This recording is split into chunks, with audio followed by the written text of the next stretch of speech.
Good day. We're on day 17, and our scripture passage today is taken from Luke chapter 16, verses 19 through 31. Luke chapter 16, verses 19 to 31. And this passage of scripture is called The Rich Man and Lazarus. Now, Jesus was on his way to Jerusalem, as we have been looking at, and there were large crowds with him, following him. He was conversing with his disciples and then also with the other people. And probably here's an open space because the Pharisees were in that crowd listening to him as well. Now, in those days, even as it is today, riches are important. Money is important because money helps some things to get done. It's an important resource. However, with Jesus, because he grew up in a small village of Nazareth, for him, relationships were more important. And I'll tell you why I believe that, or why this understanding has come to my heart and my mind. While growing up in India many years ago, this is almost 4 or 5 decades ago, it was normal for me, and our family was living in an apartment complex at that time, to go to our neighbor to ask for something. Let's say, for example, it was milk. And the milk in those days had to be heated every night. If you did not, the next day it would get curdled, because our house did not have a refrigerator. So let's say that particular day a guest came to our house. I went and examined the milk and it was now curdled. Now what do? So I walked to my neighbor in the same apartment complex and I asked my neighbor, "May I have some milk, please?" And they would give me some milk. I would bring it home and I would make some tea and offer it to my guests. At other times, our neighbor would come and say, could they have sugar or some other item? And I would reciprocate. But this was fairly common. What this shows is that community life is important. Relationships are more important. Now, the rich man saw himself as content. He saw himself as self-sufficient.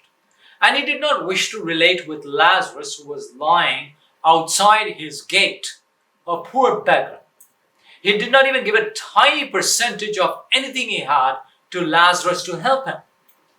Now we arrive at the next life. And this is an interesting revelation here from Jesus, that he believed in the next life. Of course, he talked about it and preached about it. But see, the next life here is taking place. And the rich man is in hell and Lazarus is in heaven. Now Lazarus is conversing with Abraham, on whose bosom he's laid his head, and he's talking to Abraham. And the rich man could see Lazarus. But also, in addition to Lazarus, he could see his own relatives suffering. And so this rich man appeals to Lazarus and to Abraham for help.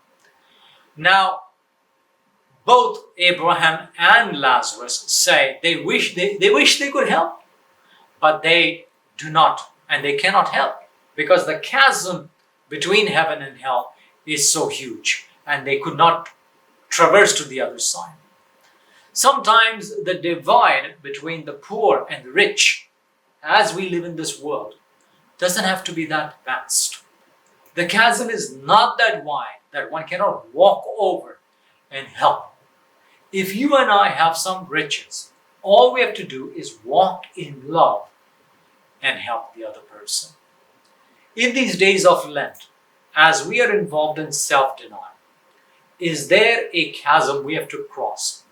Walk in love and help the other person. Pride, arrogance, and selfishness can be part of our lives.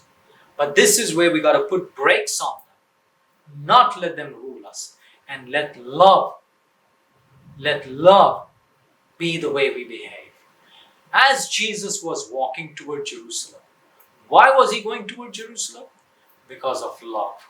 And why are we going toward Calvary and then toward heaven? Out of love. We are walking toward heaven out of love. Let us do that.